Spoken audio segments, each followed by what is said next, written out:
Gibson.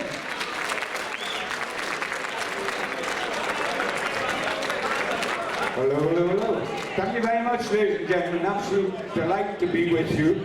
Very special Sunday afternoon talking to one of the great fun guys and successful guys of the world boxing scene. This guy was the WBC World Cruiserweight Champion, who was the destroyer of the haymaker himself. We're delighted to have him up here. Put your hands together, Mr. Tony Bellew. Here he comes, Mr. Tony Bellew.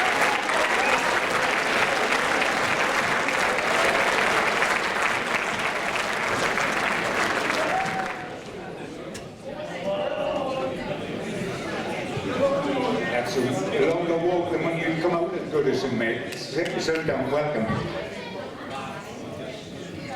If I may, just to start, Tony, bring me back to May 29, 2016, Goodison Park, your home, your special home, the vacant WBC Cruiser title against a guy who hadn't lost since his debut way back in 2008, and you're down in the first round. Yeah. Your thoughts then, when you're sitting down there, right, I'm just about to become World Cruiserweight Champion? My thoughts then was, I'm trying to look how many kids are in here. Bollocks, he's broke my nose. Can't believe this gobshite's broke my nose. That was the exact first thing that went through my mind. So then my second thing that went through my mind was I better get up and win this, because if I get sparked in Goodison Park, I can never come back again. So that would have been the end of that big Goodison for you personally. yeah, you know, you've got to understand that. I'm sure a lot of you guys are football fans in here. I've been going to Goodison Park since I was 9 or 10 years old, and my dream was always really, to be totally honest, to play for Everton Football Club. But the fact of the matter is I was just too fat and not good enough. I'm an honest person, and I'm honest enough to tell myself that. But my way of doing it, since I wasn't good enough to play football, my dream became to stick a ring in the middle of Goodison Park, and all the years I had my season ticket going to watch the Blues, and I'm a mad Everton fan. I always thought in the back of my head, one day I'm going to do it, one day I'm going to do it. And it was just like a dream, and then I'd done the movie and I thought, right, that's the closest I'm ever going to get. Yeah. And then the chairman backed me, and the club backed me, and the chairman became my friend and like family to me. So when the fight night finally came, I can't even put into words how much pressure is on my shoulders. I don't usually get nervous for fights. I'm not really scared of anything, which is scary in itself, really. But I was so nervous for that night. I mean, I'm surprised I never left a number 2 in my shorts on my way walking to that ring, because my ass was twitching and my balls were going. I was very scared when I walked to that ring. But ended magnificently, thundering KO. That, even whatever's happened since, because that was the world title and it was in Goodison, must be a moment that you'll take to your grave. That's a great, great, great moment for you. It is. I'd say it's the greatest moment of my life, but then she'd kill me in the house, so of course you would. I'll just say it's the best moment of my career. It's just, I can't, it was all my dreams and more. Knocking him out like that, getting off the floor, you couldn't write it. But it was just amazing. The only bad part was, like I say, he broke my nose. That was the only bad part, but I'd take 20 broken noses to go with that again. Thank you very much. Voluntary defence, again in Liverpool, in the arena, in the October, BJ Flores. If I remember, he was his big mate, wasn't he? Yeah. So you enjoy that? Yeah, another gobshite. You know what, he followed me around for a couple of years and he wouldn't leave me alone. He turned up at the movie premiere to Creed. He was everywhere, and he was the most annoying man you've ever laid eyes on. Even more annoying than me, and that is hard to beat. He just wouldn't leave me alone, and then I was surprised. Truth be known, I wasn't supposed to fight him. I wanted to fight the fella who does beat Enzo Maccarinelli, because Enzo's my mate, even though I'm not part of that promotional stable. I've stayed friends with Enzo Mac, and when he lost to Demetrio Kucha, I wanted to gain the revenge for him, and I thought it was a good scalp. Kucha was, you know, really good fighter, and I thought I'll do it. I'll do it for them, so I'll do it for me as well. And Eddie says to me, listen, he said, it's not really a good seller, and you know, Sky liked the fight, he said, but it doesn't tick any boxes. I don't think it'll do anything in the arena. He doesn't speak English. Yeah, exactly. So I said, well, come on then, brains are blue. You know, well, what do you think? And he said to me, well, this BJ Flores been talking about it, and I just said to him, say, don't you say that gobshite's name to me again. I'm not giving him a chance of a world title. I can't stand him. He's a helmet. So, I say, what we did say is, I know that he's Hayes mate, and you know, you're keen on this Hay fight, aren't you? You know, do you really want to do it? And I went, I'll tell you what, I'll agree to fight Flores if, and only if, you can get David Hay ringside to commentate on the fight for Sky. I said, and then I'll leave the rest to me. And then he said, he didn't get it, he couldn't grasp why I wanted Hay ringside to commentate, and he went, all right, Sam, I'll do it, and that'll be part of the deal, we'll do it. So I went in there, I just bounced that BJ Flores off the floor, I took the ball away, slapped him from left to right. You kept picking him up and stuff. Yeah, I enjoyed beating him up, I really did get great pleasure out of that. It's not very often I enjoy hurting people, but I enjoyed hurting him and beating him up. What a toss. I got paid as well, he's doing better. So, sure enough, you called out here, of course. yeah, so what I done is then, I done what I always do. I took things into my own hands. I seen that Toblerone sponsorship board and I just kicked it as hard as I could. It got right on the chest. I jumped out the ring. It was like something out of WWE. I was going to start cheating the rope like the Ultimate Warrior used to do years ago and start going nuts, but that's a step too far. I just lose it. You know what? I'm a totally different person when I'm inside the boxing fraternity. I'm not what. Don't believe everything the media shows you and believes, because I'm not that lunatic that I'm always perceived to be. I'm just, honest to God, I'm just a normal fella who's not scared of nothing and just fights like fuck. The only thing I'm scared of is going home to here with a lightweight packet, with a light wage packet. When you got to here, we actually did the fight with it. First of all, there was not a confusion, but a decision. Do you fight both at cruiser, or do you fight at heavy? And you both made those weights in the past. I wanted to fight a cruiserweight and I wanted my world title to be at stake, and he said no. He said no, didn't he? Yeah, he said no, and he said, not because he couldn't make the weight in the negotiation, he said he could probably make the weight if he chose to, but he wants to do what he's doing, to become a heavyweight, and whatever he's making. So I thought, you know what, come 2-3 rounds and I'll beat him. I knew I'd beat him anyway. I never ever doubted it, and I know 99.9% of the world thought I was going to get tanked. But you know what? I just knew. If the truth be known, I actually looked up to David Hay for most of my career. I watched him as an amateur when he was winning world silver medals, going to you know, great lengths as an amateur. I'll say first now, he's an amazing athlete. He's a brilliant fighter. He's just an absolute helmet of a man. But he's a great fighter, he really is. There's Tony Bellew sitting on the bench again. There was boxing always at the huge level has trash talks naturally before a fight. They have to sell tickets, etc. My feeling was during the trash talk here that for once it was actually real. Yeah, you know what, everyone, the first thing, and I got asked this last night, questions to me, do you really hate them all and stuff like that? And I'm going to be totally honest, I've never faked anything in my life. So the Welsh fella, who I can't even say his name because he hates me. We'll mention him, sure. Yeah, you can mention him, but I don't like him. I used to hate him, but I've only ever hated 2 people in my life. Hate's a strong word and it takes up too many emotions and time in your life. So I wouldn't say hate anymore, I'd just say severely dislike. I can think of other words, but I'm trying to not swear as much as possible. And then where does he fit in with him? With David, I always admired him and looked up to him from a personal perspective, but as I got to know him over the years, I just think you forgot yourself, you tit. Boy, that's what my wife said it, she backed you. No, thank you very much. Thanks for believing. Yeah, he is so antagonistic, he's so arrogant and ignorant. You wouldn't believe some of the things he made me agree to in a contract. Like, he was going over fine details, and one of the details in the contract, I can't go over it all because we haven't got about a month.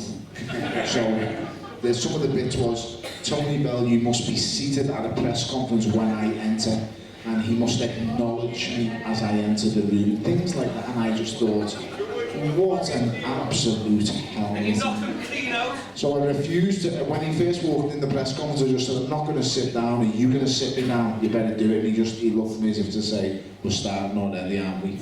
He knew I wouldn't pay attention, and he's just a very ignorant man. I said, in the build-up, I said to Eddie, I only have 2 demands. And they said, go on, what is it? You want the blue corner, don't you? And I said, no. I said, I'm not asked. I said, can I pick my shorts? Can I pick my gloves? And he said, yeah, you can do both. I said, sound it. Very good, very good. Is it at all difficult, Tony, when you're finding somebody like Hay and the other guy we were talking about cleverly, when you're finding guys like that, have you got to control the dislike so that it becomes a weapon for you and doesn't take everything out of your head and you do stupid things in the way? You do, you're 100% correct. The second fight with that fella, the rematch, I lost control, and all I wanted to do was just hit him, and in the end I couldn't do it because I was just trying to load with everything and swing, and in the end he just put these turtle-like shell, his hands on his head and just defended. Basically his ass fell out of his pants, and he didn't want to know. That's the basic way of saying it, but it takes 2 to make a great fight. You cannot make a great fight on your own. And I didn't want to know in that fight. With Hay, I'd experienced all these things throughout my career, and then it come to the Hay fight, and I knew I was going to use, not the pressure, because that's the wrong word. I never felt pressure one time in that fight. I never got nervous, as you could see with them clown antics before the fight, what I was doing. My missus still giving me stick, dancing in the ring before the fight. I mean, I had to just do something to stay relaxed. That's the only reason I done that. I'm not a good dancer, as you've seen that night. I'm an even worse singer. So I was just doing it to relax, and I didn't want to get caught up, because that's what a lot of fighters do when you go into domestic battles and grudge matches, and you can't get caught up in it mentally, because it will exhaust you and it will tire you. I've got a friend that gets caught up in David Price, and David Price is a great athlete, very, very fit, a brilliant fighter, but he gets very anxious when he fights and nervous, and he exhausts him before he even gets to the ring. Mentally exhausted. Mentally exhausted. You can't explain it, it's very hard to explain, but it does happen. And going into the Hay fight, I knew as long as I didn't get mentally caught up in this game, I'd be perfectly fine, and it worked out all right. You blocked it out. Yeah. I mean, it was one of the great fights and one of the sellout fights for something that wasn't the world title. I mean, it was quite incredible. Yeah, listen, I've always known how to sell a fight. I know what people want to see, and like I said, I don't fake nothing. I know how to work, and I know what to do. And to be honest, I say it to Eddie all the time, it doesn't matter, unless you're heavyweight champion of the world and the fighting does the talking like Joshua, it doesn't matter how good the fighters are.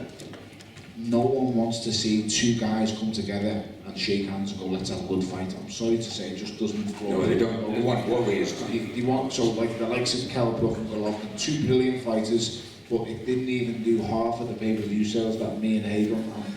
And that's the undisputed middleweight championship of the world at that stake. And then we've got me and this clown screaming at each other, saying we're going to do this and do that, and we just do a mad number of pay-per-view buys. Like I say, I know what sells. People don't want to see 2 guys shaking hands saying, let's have a great fight, lad. People want to see, I'm going to kick your fucking head in, and I'm going to punch you all over the place. And that's the way it is, that's what sells. Absolutely. I mean, in that fight, which was absolutely terrific, you did your hand early, he did his ankle. Were you aware while the fight was going on, A, about when your hand went, and B, when he first started having troubles with his ankle? Well, he said he snapped his Achilles. He didn't snap his Achilles. What he done is he ruptured his Achilles Because if he snapped his Achilles, he couldn't walk. Ronald Sick, Koeman, yeah. the Everton manager, he's done the left and the right. And the first thing he said to me when he seen me after the fight was, Tone, I've snapped both my Achilles, and you cannot walk, let alone throw a punch when you snap. Yeah. So he ruptured them. Yes, he did have an injury, but listening to him, my So right did hand you? went, yeah, in the second round. But it's happened to me before. I find a way to get through it. The fact of the matter is, this man said he was going to leave me in a coma. He did. His words. He said, "My kids were going to visit me in hospital." That's how they were going to see me. They were his words as well. And he said, "I would never have another boxing match licensed by the British Box Code of Control after what he's going to do to me." So that gobshite overstepped the mark thoroughly, way too. But what I will say is, he who laughs last laughs loudest. That's absolutely right. When you had him down in the 11th, and I mean, and the towel came in, the feeling must have been one of elation, because as you say, he had told the whole world what he was going to do to you, and you were going to be lucky if you were in a hospital bed instead of a mortuary. Yes, he did, and thinking back, I look back at the moment, everyone says to me, why did you go to was the rivalry false? I'm going to be totally honest with you. When I hit him and he was hit, I punched him and punched him and punched him, and I knew he'd be brave. That's why I kept going him in the build-up saying he'll be hit. I knew he'd be brave. Very few fighters at that level don't quit. Yes. They just don't do it. But I thought I'd go and push his buttons. I can do things to get under people's skin. I've found I was quite good at that. So I just don't know. It's the best way to say it. I looked at him and he was hurt, he was gone, and when Dave jumped on me back, I was like, get off, little fella, you know, he's on me back, he's my coach, so I was like, get off, and then Eddie called me and grabbed me, and I said, get off, and if you look back at the camera, I said, fuck off, Ed, get off. And he's just still not happy about it, he's giving me stiff now, he's a sick little moment for me. But that's, if the truth be known, I regret doing it.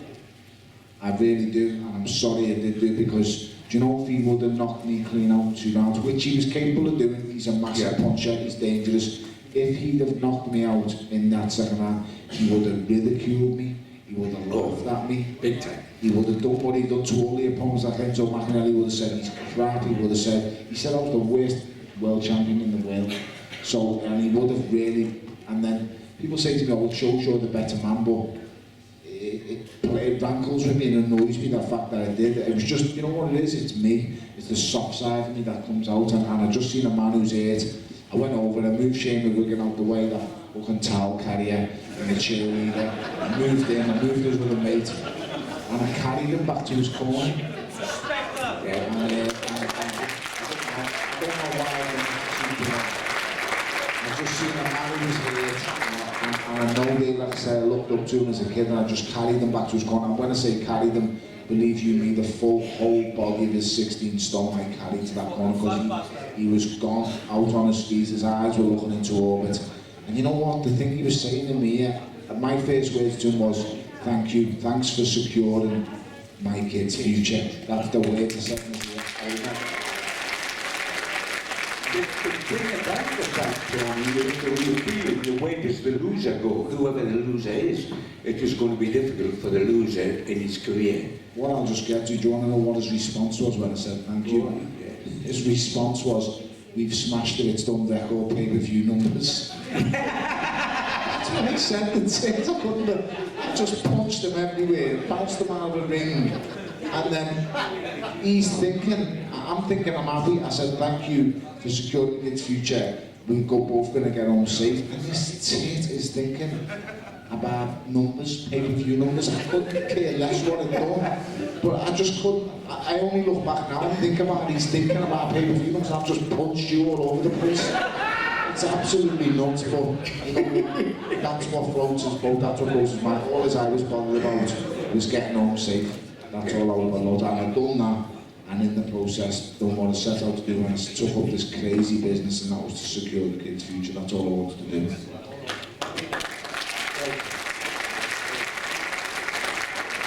What's next, Tony? Because we all wonder that, where you go next. You fit again, the hand's okay, you're back in the gym. Yeah. You're okay there. So, where do you go next? I mean, there's here. Would he try to get a return and he wouldn't be fit? Would you go Joseph Parker next? What's likely to be next? Do you know what? I'm not going to lie to you. She's been begging me to stop in the house since the end of that fight. I'm going to be totally honest, mate. I haven't fucking done this start to stop now. It's just, I have not done this start. I'm at the peak of the earning potential. Boxing is a very, very short lifespan. And I'm at the peak of what I can possibly earn and give these kids a head start. So I ain't walking away. I'm convinced that I talked around. Basically, I bought her a new handbag and told her, listen, there's more to come about. I tell you, the handbag she likes me, I'm going to be fighting fucking ever.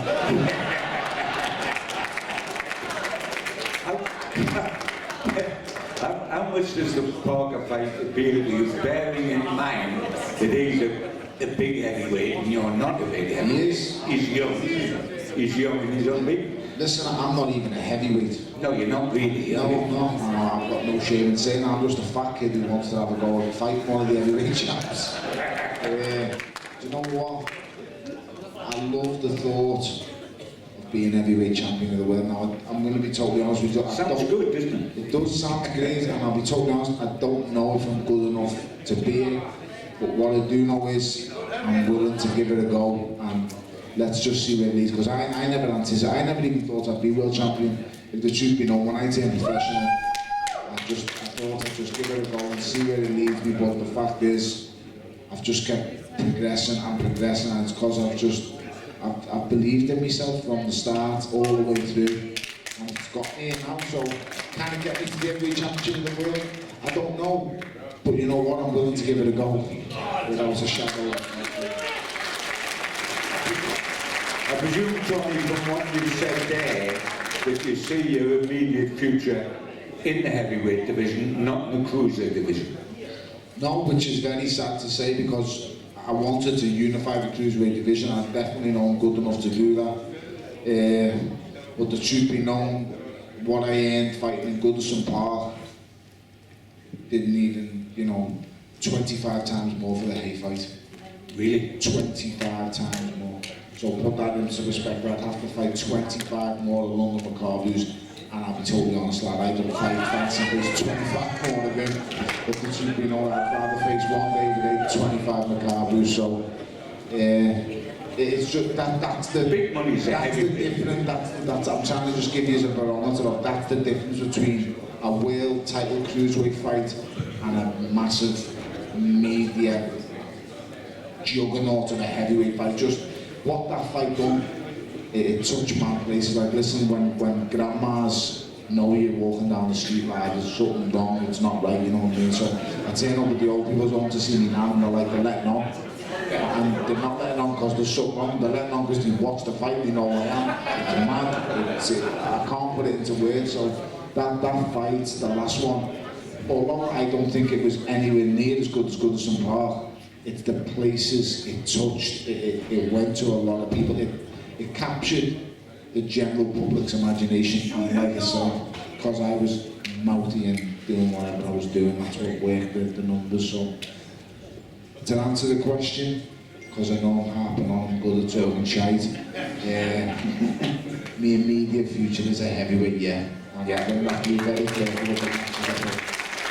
You're amazingly, Tony, gone from being light heavy to cruiser to heavy. Now, there's some difference there. Yes, I don't know how I made light heavy. If I was to make light heavyweight now, I'd have to cut off both arse cheeks and probably both legs. 12 stone 7, I do not know how I made it. Right now today I'm 16 stone 7.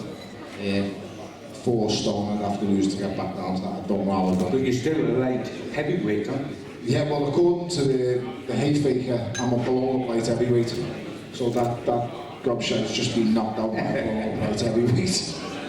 So, seeing as we are talking about the heavyweight division for you now, 2 things. Would you ever fight here again? And I don't know quite what the point would be from your point of view. I can see what, apart from it would be a hell of a fight, and I can see what he would get in it. would you ever fight Anthony Joshua, because he's the world heavyweight champion? What do you feel about those two? First question I answer, will I fight David Hager? Yes, and I would, because a lot of people think I only beat him because of that injury. Now, I don't think I beat him because of that injury. I took the best he had in them first 3 rounds, and there was only one man who was going to get stronger in that fight as it went on. Yes, he did get an injury, but so did I. You suck it up, you get on with it. This is the combat business, it's a fighting sport. No whinging, no bitching, just get on with it and fight. That's what I do. I don't give any excuse, I just turn up and fight. So if we don't want to do it again, everybody wants to see it again, yes, I'll do it again. The only difference this time is that Tart dance to my demands and I won't dance to his, so. Yeah. And as for Joshua, as for AJ, do you know what? I've known Ant a long time. I remember being in Sheffield sparring with Froggy, and Anthony was an amateur, and he just not long won the Olympic gold medal. Yeah. He comes back and he says to me, Tom, what should I do? I gave him bits of advice on what to do, and I'm not going to say I told him what to do, because that's wrong. I gave him advice, used the bits of advice to his advantage, and I've always liked him. He's the nicest kid, he's a lovely, lovely lad, and I see bits of myself in him because we come from similar backgrounds. Yeah. And I admire what he's done, because you know what he's done? He's given every British fighter a platform and a way to go. We are all earning, British professional fighters are all earning better living because of Anthony Joshua. Do not mix that up. And I admire the lad. I've got a lot of love for him, and I will never ever fight him, no.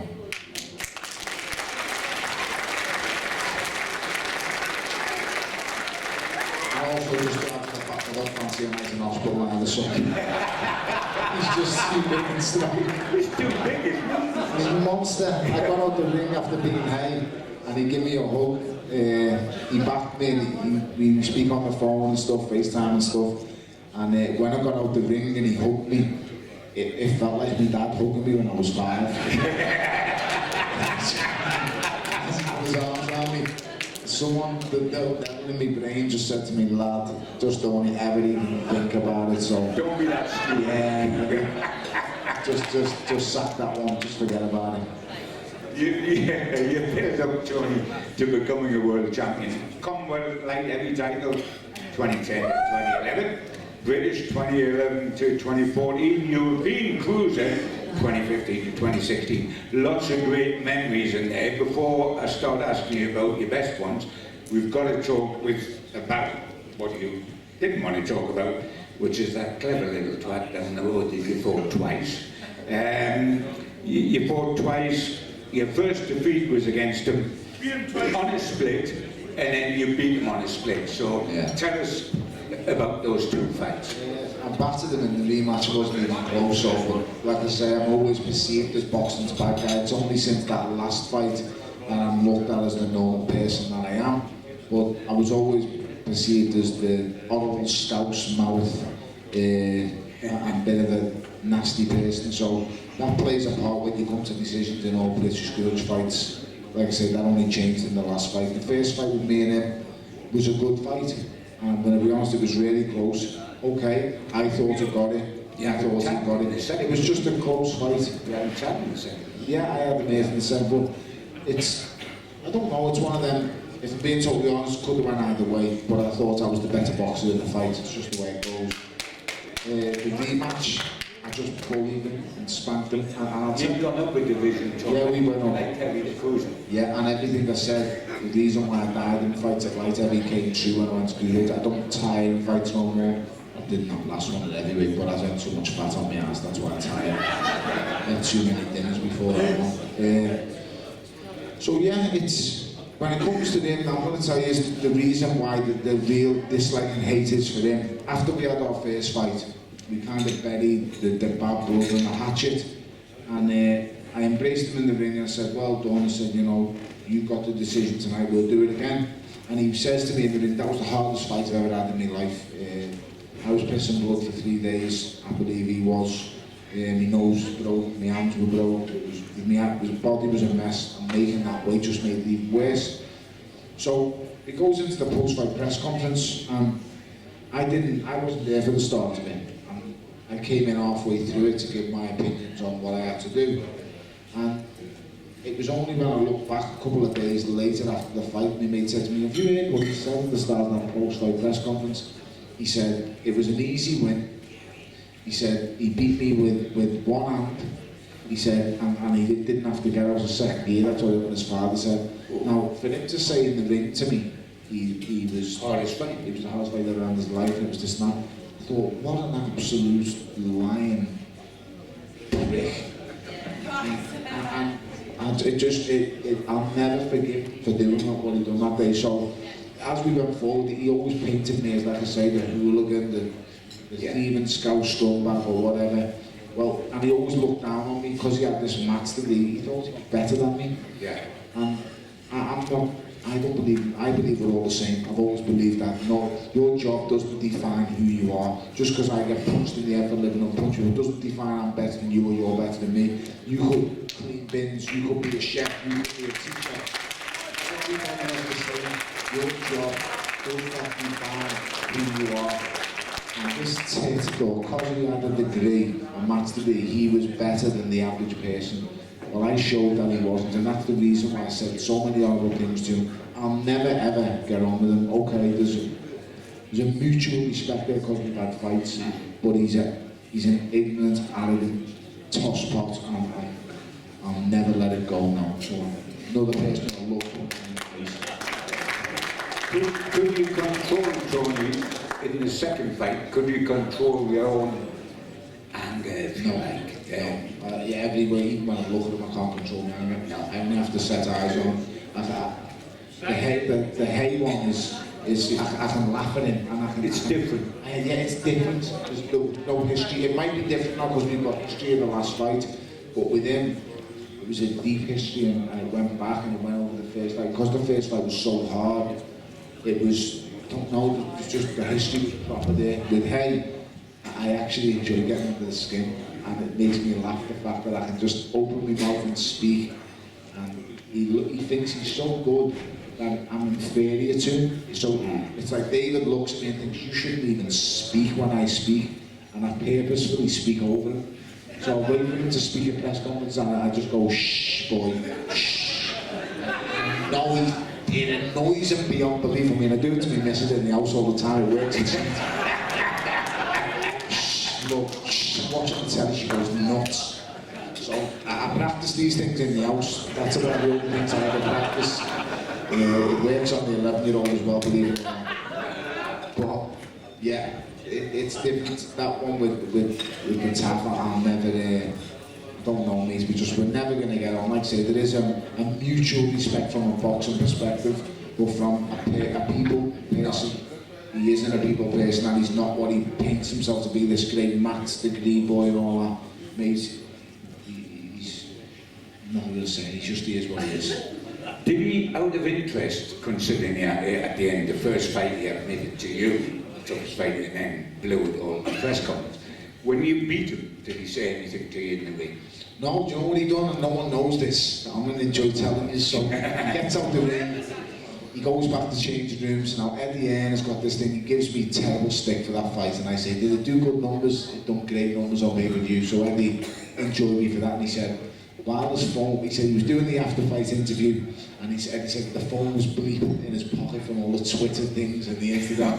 You robbing bastard, you cockney bastard, you give us our money back, you've done this, you've done that, this was a joke of a fight. So Eddie goes back in the dressing room, and I didn't care how the fight went. I'm sorry, it wasn't a good fight, and I would refund you all, you know, if it wasn't such a bad month, but it was a terrible fight, but you know what, you're not that good.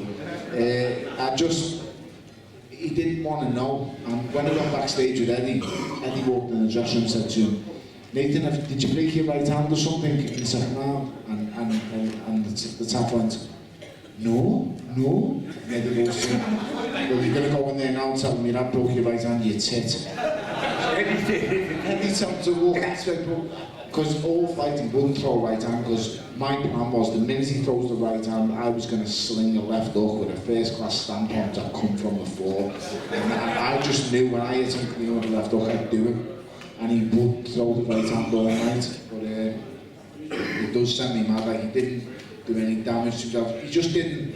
He come up to a weight division, and he wasn't as fit as me, he wasn't as strong as me, and he just didn't fancy it. And the worst thing for him would have been getting knocked out by me. Yeah. So he thought, lose on points, saying no, Exactly. That doesn't happen. Yeah.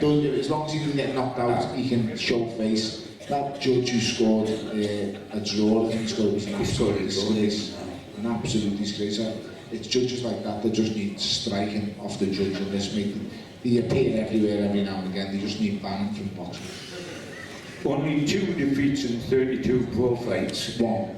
Just one. Well, yes, but that wasn't a defeat, actually. I didn't get my ass smacked on that second one, no, well and truly. He did smack my ass. The guy that... On the streets, without doubt. But you were light heavy. Yeah, I was light heavy, but listen, I don't make excuses. He was good. He was brilliant at what he'd done, and he smacked my ass, me well and truly. I couldn't hit him. When I did hit him, I put him over. But it was just, he was just so hard to hit, so little, so quick. Southpaw, which is my worst nightmare. And mate, he could really, really whack. I remember him hitting me on the forehead in the 3rd round. And I could have swore, mate, he crushed me forehead with this punch. He hit me and I just felt a crunch, and I just thought, fuck's sake. Mate, he could whack, he could whack. I'd love to fight him again at cruiserweight, but he would never entertain me. He's a brilliant fighter. Once again, I don't know why I get drawn to these scumbags. A former pimp who used to put women into battles and let them fight each other in the middle of the ring. Absolute nutter. But a brilliant fighter. A very, very good fighter who could punch very, very hard. So, you know, credit where credit's due, mate. I got my ass well and truly slapped that thing. But as we said, only 2 defeats in 32. Just told you one. So as I said, Tony said only 1 defeat in 32. but mid-30s now, I'm not going to have a bloody Yeah. at that. How long do you feel you've got left to say, right, I'm going to make the dough and I'm going to make some dreams while I'm making the dough? Have you looked at it and said, I've got to have a great 2 years or 3 years? Or I don't want to sound pompous and full of myself, because that's just not me, but I've actually secured the kids now, so yeah, it's not about me anymore. It is, of course you want to fight. Yeah, it's easy saying Wilder, mate, you can fucking fight him if you want to see it.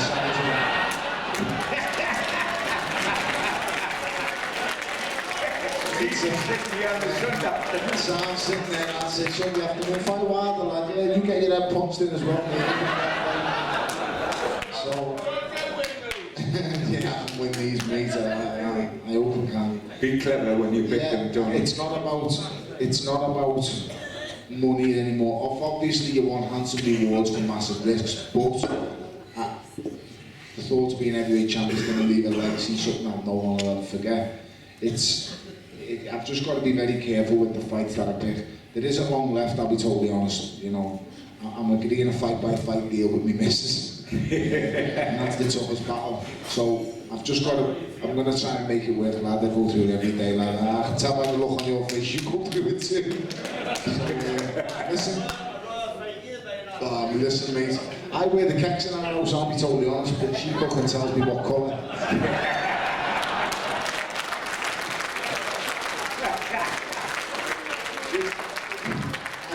I've got a few left. I say a few, but let's just see how it goes. It would be a dream to win this heavyweight title. It really, really would. It would be the icing on the cake. And I'll be honest, if I won the heavyweight title, that would be it. I would walk away that night in the ring. You're going to give me the blast. Yeah. I think I'd really give it a blast. But then a part of me does say, I've got that pussy calling out for the rematch, and he's going to claim. Listen, he's doing this humble thing very well at the moment. The guys who have arranged, who've got me up here, they'll tell you exactly what he's like. He's the biggest scumbag you'll ever meet in the world.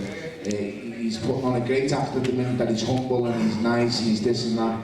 He's an absolute scumbag, and soon enough he will show his true colours again. A liar cannot hide forever, mate. He will come out and he will do what he's going to do. So if that's what people want to see me spanking again, so be it, I'll do it. But I am on a bit of a quest to become heavyweight champion of the world as well.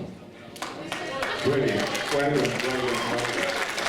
Finally, before I look for a couple of quick questions from the audience, acting debut 2015 in Creed, where the Rocky series, we all love that, we all love that. Sylvester Stallone, etc. 3 months in Philly, I believe, which you got Yeah. Tell us about that. That must have been fun. Yeah, I remember the phone call coming the very first day, and I remember the day because Everton had just been bounced everywhere by Chelsea 6-3, we'd lost. So it wasn't a good day. I was on my way up the ground and my phone goes. So my phone goes and this fella goes, "All right, Tony, my name's such and such, and I'm just giving you a call, but we're interested in you being in a Hollywood movie with Sylvester Stallone, the latest Rocky." And I just went, "Fuck off, lad, I'm not in the mood." Put the phone down. I put the phone down, so again, it was 16 weeks, or sorry, no, 14 weeks before the Cleverly rematch. Put the phone down, and I know how long it was before that rematch because I was going for my last takeaway and I was on my way to the Indian. So I pulled up to the Indian, I ordered the things after the game. My missus waited for me to come home with the takeaway. She knows it's our last one. And phone goes again. This fella says to me, "Tony, I know you can't believe this yet, but really I'm calling on behalf of MGM Studios and Sylvester Stallone." I said, "Lad, I'm not in the mood. I've just seen the team get bounced 60 everywhere. Diego Costa was having a laugh at Goodison Park. Fuck off." Phone down again. So I've got the takeaway now. I'm in the car. Another 15 minutes has passed. And I'm getting close to home now. It's the third phone call this fella's give me. It goes off and I said, "Listen, lad, I've just told you I'm not in the mood for jokes. You've left your number on, so you're obviously not asked about me having your number. I don't need to torment someone, alright, so just leave me alone. I'm having a bad day." And he went to me, "Tom, I'm being deadly serious." He said, "Alright, just cut the bullshit. Where'd you get my phone number from? That's how we're going to get to the bottom of this thought." He said to me, "I got it off Ross Barkley." So straight away, I put the phone down again. I thought, here we go, the lads are having a laugh, taking the piss on a wind up, and this is the kind of thing, it's got Leo Osmond written all over it, the little shit. So I phoned up Ross and I said, "Lad, I know you've just finished the game and all that." I said, "But listen, I'm not even messing. If you're having me on, I am not joking. Your car will be on 4 bricks tomorrow. You have no wheels. I'll sell you wheels on your car. I'm not messing." He said, and Ross really isn't that kind of kid. He'd never do anything like that. He's the most quiet, placid kid you could ever meet. And he goes to me, "Tom, honest to God, me mate's dad is very close with this Sylvester Stallone's right-hand man. His name's Kevin King Templeton." He said, "And the director's seen you on YouTube and he wants to meet you for a cast role." I said, "Does he know I've never acted? He's fucking real." And he went, "Tom, honest to God, please mate, just speak to the fella." Boom. Phone went down again for the 4th time. I phoned the fella back and I said, "Alright, listen, what's the dance?" He said, "It's going to be a new Rocky movie. It's going to be called Creed. Sly likes this pitch. The director wants you to play the bad guy." I've never acted a day in my life. So 3 weeks went by and the directors from MGM flew over to the director from the movie. And I'm sitting down at this table with these fellas, and I'll be totally honest, when I turned up to the meeting, I've got a fella, baldy fella with me, looks like a Russian, big dude. He's part of my business everywhere we go. We turned up to this meeting, and I swear to God, when I walked in this hotel, I was just waiting. I still thought it was a prank, I still thought it was a wind-up. Turned up to this hotel, I was waiting for Jeremy Beadle to come out with Tony. And Beadle, there's a few young ones in here, you won't remember Beadle's about. But he used to do things like that all the time. Well, little did I know, I said this story on Soccer AM, and that Helen Chamberlain looked at me like that. I said, I was waiting for Jeremy Beadle to walk out, and Helen Chamberlain looked at me like that, and she went, "I'm really sorry folks, Jeremy Beadle's dead." Tony meant no offence by that. So I still thought Jeremy Beadle was alive. I'm really sorry, really sorry now. And that was another story. I'm jumping on stories here. So anyway, I turned up at this hotel and I met with them. The next day the director came in, and the director was, he's come from a background the same as me. We've come from nothing, and I mean absolutely nothing. If you come to where I live, I'm proud of where I'm from, and it's a lovely city, but it does not mean this. I got on great with the director. He told me the party wanted me to play. He said, do you think you can do it? I said, probably not, but I'll give it a go. And we just went on. From there, I went to Philadelphia. I was living in Philly for 3 months. It was a hard 3 months because I never seen my kids and missus for 3 months. I was living with them through FaceTime. That was hard. Felt like I was in jail. But we got the job done. Made meeting Sly for the first time. It was mad. I remember he's standing there. I watched him do a screen test. And when these great actors or whatever do screen tests, he like Sly had his way, he reads poetry and stuff. I've watched him for 20 minutes, he doesn't know I'm there, I'm in the pitch black dark just watching him thinking, what the fuck am I doing here? This is nuts, Rocky Balboa for fuck's sake, what am I doing? And he finishes his screen test, he comes over to me, and I went, I swear to God, he puts his hand out, and I was on the verge of going, alright Rock. I stopped myself, I did, but I swear I put a rap as I went, and I went, hello Mr. Stallone. And I shook hands, he went, son, don't call me Mr. Son, call me Sly, you're my friend now, we're going to work together. And he said, I'm a big fan of your career. And at that stage, I was just not like that. I just went, I'm going to need to go to the toilet. And I went to the toilet, washed my face, and I just said to myself, lad, you better pull yourself together. You're going to make a holy show of this city and yourself, you clown. I went back out, had a chat with him. Yeah, I got to know him over the next 3 months, spent plenty of time with him. He's a good man, he looked after me, helped me out. And mate, I've been in a Rocky movie, you couldn't write it, you know what I mean? I can't believe it. Some fat spouse has been in a Rocky movie, Absolutely bloody brilliant. Yes, can we have a couple of questions from the audience before we finish? One then, and yeah, come on sir. I'll shout up, we might be able to hear you. Tony, just a quick one. I would get 3 major fights, I would say. Cleverly, number 2. Here, or when you won the world title. What gave you the greatest satisfaction? Because you didn't like 2 of them. You know what, mate? I can't even tell you which one gave me. It's not about it wasn't about satisfaction. The best satisfaction I ever got was that night at Goodison Park. When I look back at my career, winning that world title that I never thought I was going to do was just everything else is just a bonus. So I just look at the 2 of them as helmets, and I beat them. I made up my people. When I look back at fights. First thing I think is to just close my eyes and think about walking that ring at Goodison Park that night, thinking where my season ticket was in the Gladys, all the lights coming up, the crowd singing, the cheering, hugging me, and just that's what comes to my mind, not them 2 helmets, I'm sorry. When you went down, were you hurt? Oh, listen, definitely, mate, I'm not going to tell lies. He broke my nose, he flattened me. People think that I wasn't that hurt because I'd done a rollover.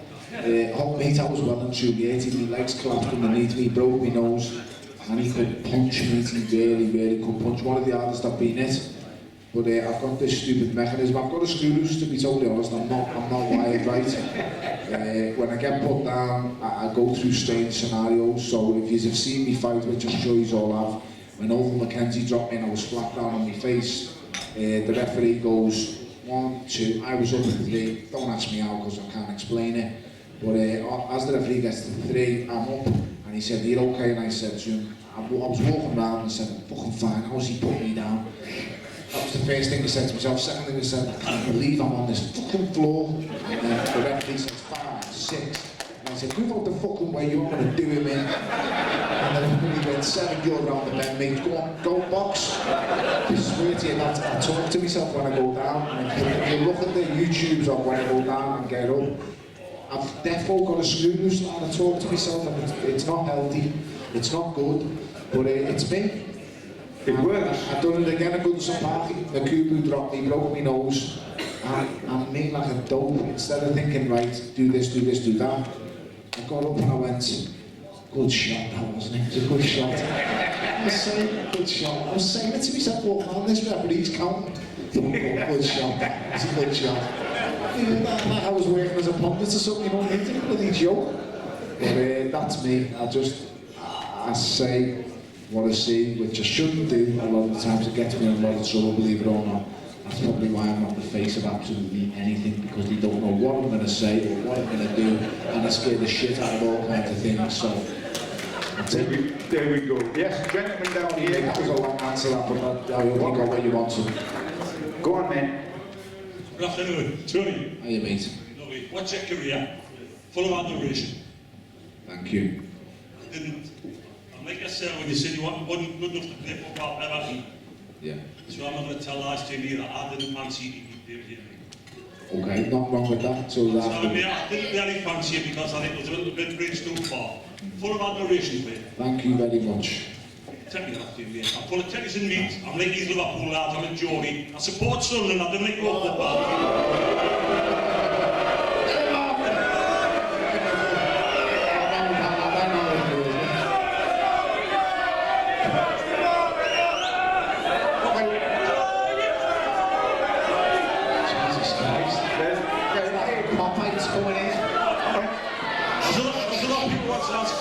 Sorry, we're not going to feel sorry for you. Would you just ask a question? You've got what you deserve. Now ask a question.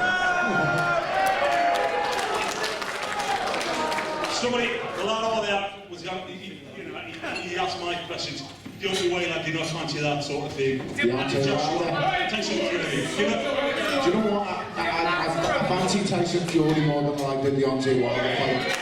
But we had talks with his representatives and my representatives, so the Wilder fight, I did like the Wilder fight until they got up close to him.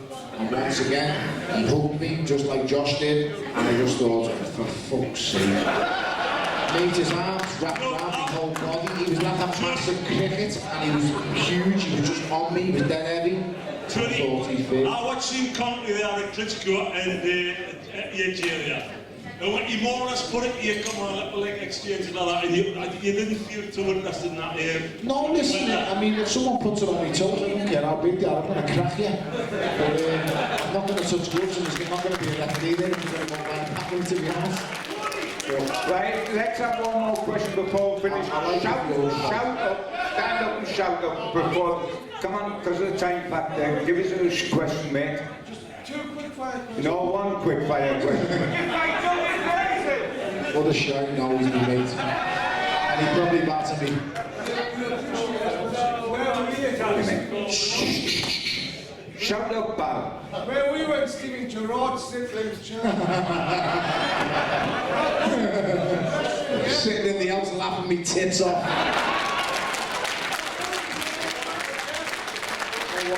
Best thing, if they miss out on fourth this year, it'll be the fucking fuck since he slipped. That's another question there. Next one. Not a graduation. Obviously, you're too fat to be here for what would you have been? Go on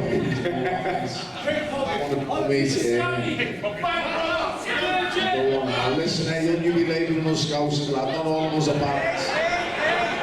I would have been Robin Hood, lad, steal from the rich and give to the poor. He would have been Sylvester Stallone. Yes, one more. Keep it here, yeah, oh, come on. Yeah, listen, 100% mate, I always believed that. I've studied him since I was a kid. I knew his moves before he done them. I knew everything what he was going to do. And that's through years of studying and watching. But to be honest, boxing is the only thing in the world that I truly know. It's the only thing I'm good at. I'm going to talk shite. Well, I thought you were when I was standing there. I could tell that you believed you could beat him. Yeah, no, 100%. Other people didn't think you could. I understand what he thought he was going to get beat, because if you put the two of us together, look at the scales on the scales that day. You've got this mountain of muscle and Adonis of a man, every muscle in the fucking book, and then you've got Mr. Soft next to him. So I can understand why he thought I was going to. Well, but Mr. Muslim, Mr. Pontiac was in half the match. Pierce with the harness. What you said you meant, he was full of shit. You could beat him and you didn't. What do I say to that, you mean? like I say, I knew he would win. A lot of other people knew he would. so I didn't catch absolutely any of that. Actually, no, I thought it was in Swahili. I thought we were rapping for a minute there. I believed that you could win. You did. Oh, thank You you. did very lucky. Thank you. Certain people thought it wouldn't happen, but you did. Thank you very, very much. Well done, well done. I appreciate Gentlemen that. down here before we finish in there, Peter. You'll have to move faster than that, Pete. Tony, did you call me out on Beyonce? Sky Sports. With what? What did I do? I labelled Beyonce. Did you go to Wilder, Beyonce? No, do you know what I've done? I was working for Sky, and it had Deontay Wilder on his chair where he was going to commentate from, so I got a piece of white tape, wrote Beyonce, and put it over Deontay.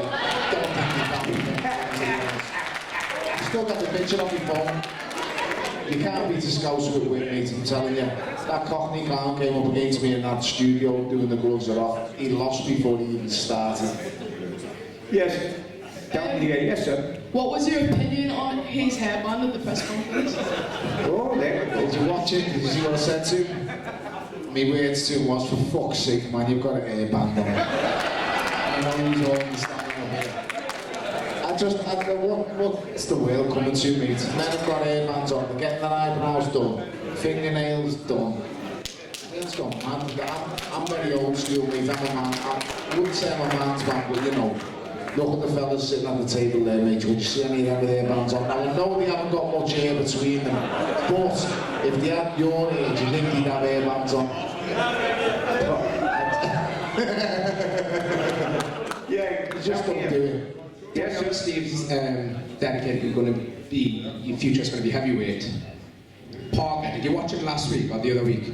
Yes, I did watch it. Did you see how shite he was? He was, do you know what? I see what you're saying. He was dreadful.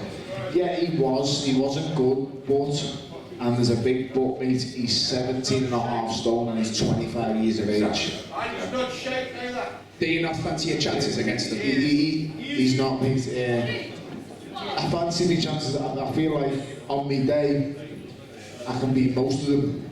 I really do. I think I can beat Parker yet, but I'll be totally honest.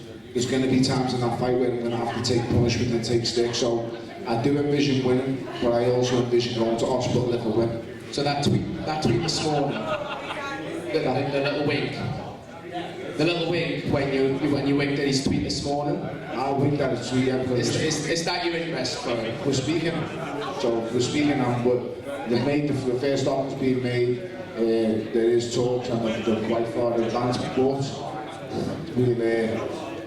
see where it leads. I've got no. I don't really want to end up in hospital, mate, but listen, I do want to be a heavyweight champion of the world. So we'll just see if I can get a happy go lucky, a medium somewhere.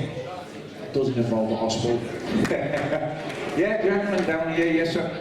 Tony, as a fellow Scouser and Blue, what would you rather have? Everton win the Premier League or you win the World Championship, the Heavyweight Championship? Can I play? If I'm a player, mate, I mean, everyone has to go to what would you rather be, a player for Everton or a boxer? And my first response is, do you think I enjoy getting punched in the face?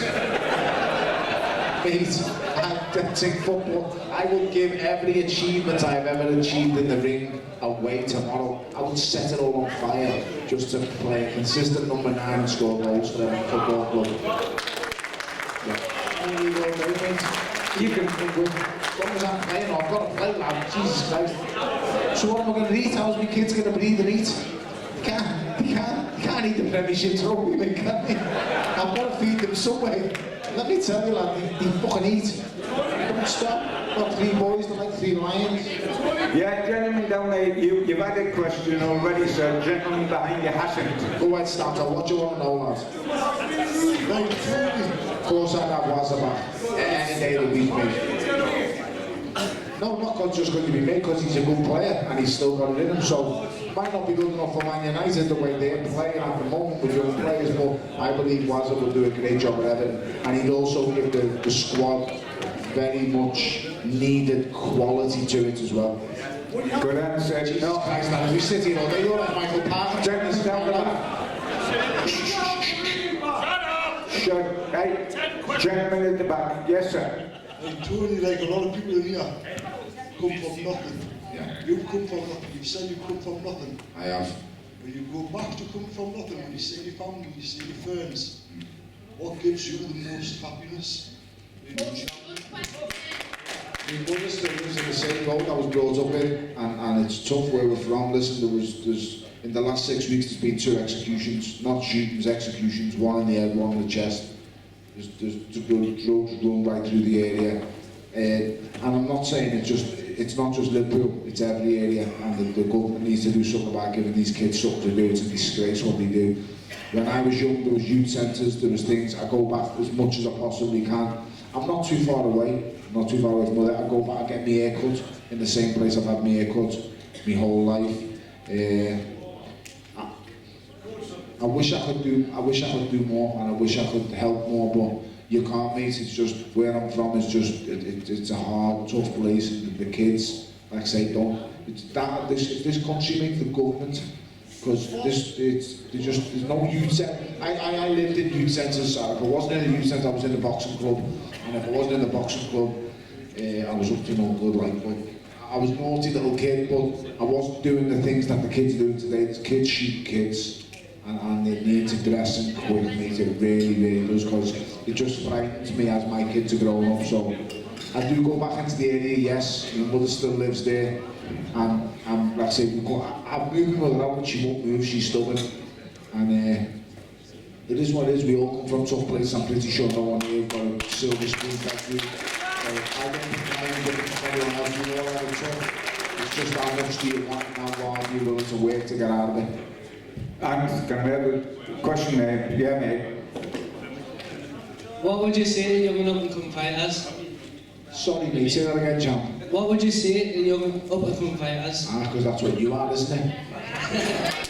First off, I would say, work on your defence, because you're a good-looking kid, so you don't want to lose that. So keep your defence good, and the women will flock, lad, you'll do all right.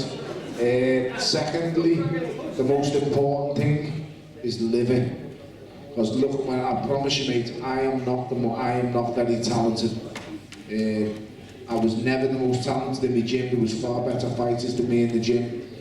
Joe Selkirk, Stephen Smith, Callum Smith. There was much better fighters than me in the gym. But the things that separated me from everyone is how much I wanted and how dedicated I was to the sport. So if you're going to do it, and you're really going to focus on it, give it everything you've got, and don't have any regrets, because when I finish my career, I can honestly hand on heart say I'll have no regrets. I'll give it everything that I have.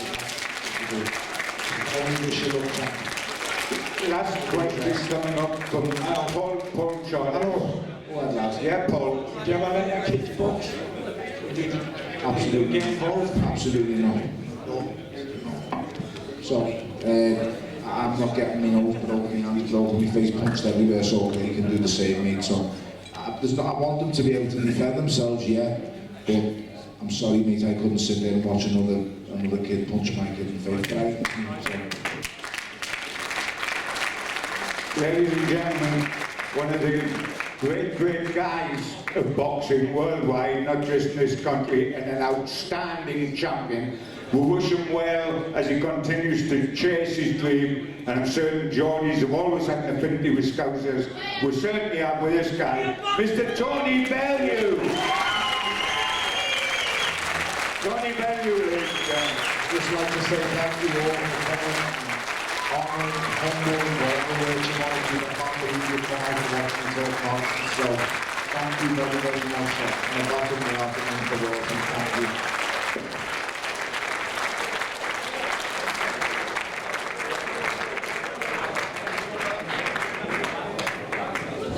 Okay folks, if you are interested in our next event, it is the 15th of June with Anthony Joshua at the Tyne Theatre. So if anybody wants to come to that, if you go to the Tyne Theatre Opera House on Westgate Road, tickets are available from the box office. Or if you want to go online, it's not just at ticket.com and buy your tickets online there. Anthony Joshua, 15th of June is in the North East. Big thanks to John Gibson. Give him a round of applause. Well done to John Gibson. Thanks to all the staff in the Lancastrian suite and all the staff from Newcastle Legends and Gold Star. Thank you. Big thanks to Rob as well, the DJ.